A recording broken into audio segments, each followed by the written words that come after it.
Christ, I muttered to myself, as the first flakes of snow started to fall.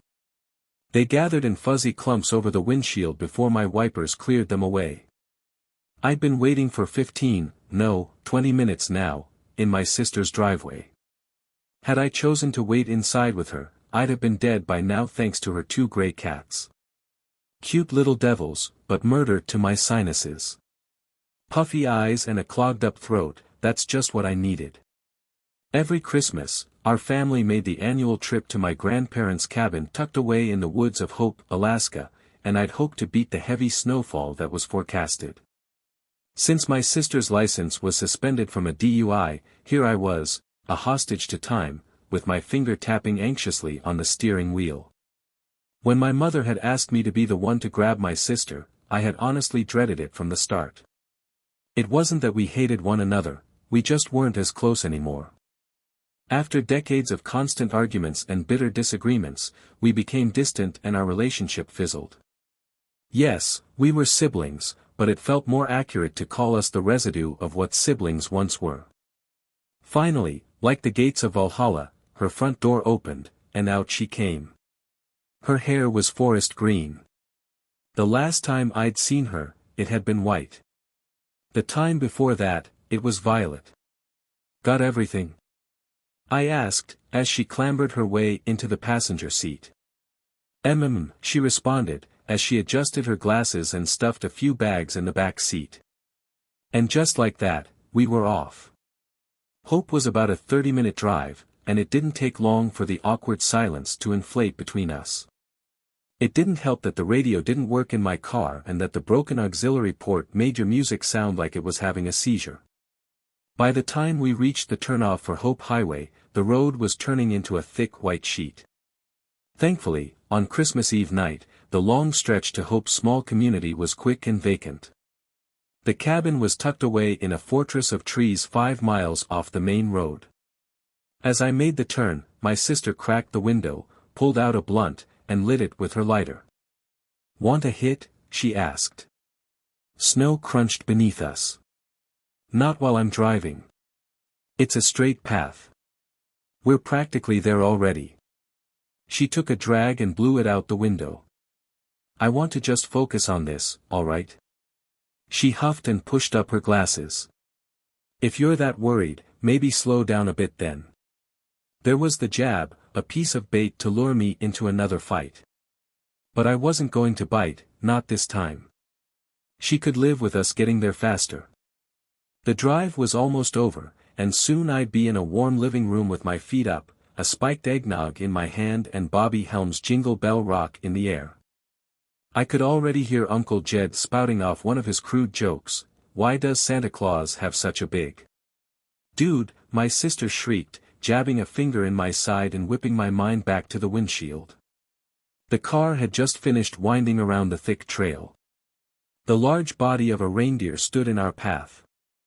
Eyes wide open and blank, it didn't move as the high beams found it. Snapped into a panic, I twisted the wheels in a desperate swerve. The car veered greasily to the side in a fine spray of slosh.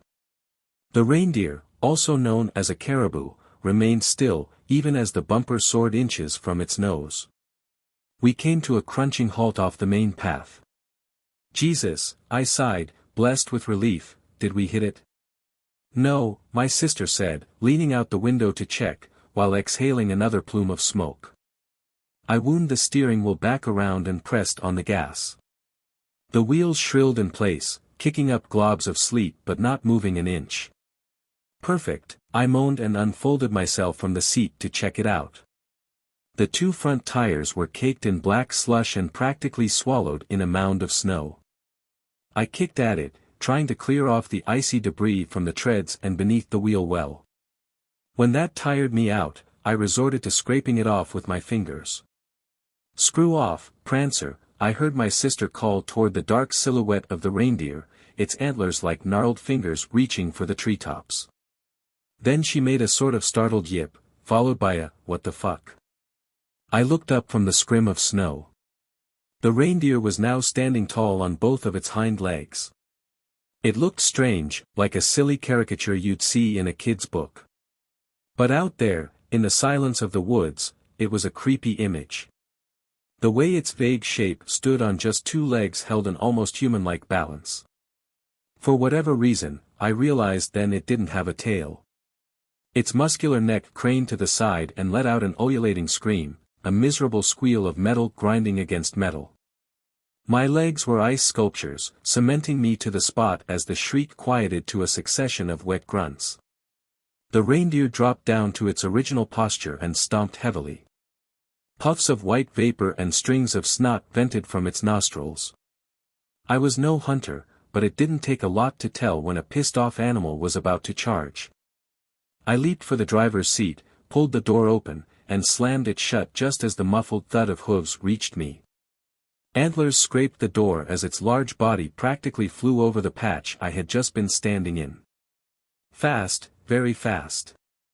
My sister screamed as the large bulk of its frame wound back around and charged again, this time shattering the headlights and submerging us in darkness. "Just go already," my sister hollered in my ear. "I'm trying, God damn it." I hissed. The wheels continued to spin helplessly. We were trapped. The creature charged again, this time nailing the window. A cobweb of cracks bloomed near my sister's head. I searched for anything, literally anything, that I could use as a weapon. I was never really a gun enthusiast, but at that moment I'd have shaved my head and joined the secular monks if it meant having a Glock in my hand right then and there. After rattling the car once more, the reindeer finally appeared to lose interest and disappeared amidst the cluster of trees. Granted some time to breathe and think, we phoned our dad and told him about the situation. He was going to come down in his pickup and get us unstuck and out of this mess. I looked over at my sister, who was taking long and steady breaths between her fingers. "Are you all right?" I asked. "What do you think?" she grumbled. "I told you to slow down." Another jab, and this time I wasn't going to have it. "You want to be useful," I yelled. "Get out there and push." "No." "Then shut the hell up. I don't need it right now." She said nothing else, and neither did I, returning once again to the pocket of silence that our relationship succumbed to. The sooner Dad's headlights peaked in the distance, the better. Suddenly, she rolled the window down. "What are you doing?" I asked. "SSSH," she pursed her lips. "Just listen." Humoring her, I waited, and sure enough, the sound reached me too. The quiet voice of a little girl coming from outside. "Somebody," it whimpered, "I'm lost. Please help me, I'm lost." My sister unlocked the door and motioned to open it. I grabbed her wrist. "What are you doing?" she snapped. "There's someone out there. Just wait a second." "It's weird, isn't it?" The voice continued to whine, choking between sobs and pleading for someone, anyone, to help her. I didn't like the way it sounded. The same lasting drawl between words, the same weeping sounds, like someone was hitting repeat on a speaker. Something wasn't right, and my instincts were hoisting red flags left and right. Then my sister looked at me, and her expression warped into shock. She flung back, pinning both shoulders against the interior. Things that sounded like words bubbled up but didn't quite make it out of her throat. I turned and saw what was looking at me. It had the face of a man, surrounded by the mottled fur of a caribou's body. The skin was a mummified brown color, wound tightly around its long skull like old, crinkled leather. Snowflakes landed upon its wide, expressionless eyes and melted into the dark membranes of its pupils. It circled the car, bobbing its antlers and fogging up the windows as it peered inside. My heart shook the walls of my throat. I locked eyes with my sister, unable to say anything behind the sheer disbelief. I should have grabbed my phone. Snapped a photo. Recorded a video. Anything. But my thoughts were jangled. It then let out that same horrible scream, but I didn't see its tight, contorted lips open. The sound was coming from its neck. Small, fleshy orifices, flapping open like mouths, were converting the high-pitched shrill into the mimicked cry of a little girl. "Help me, I'm lost. Help me." Headlights glazed the area. My father's pickup came into view, paving its way down the path. The reindeer, or whatever the fuck it was, ran off, vanishing once again into the snow-covered thicket. Nobody believed us. Why would they?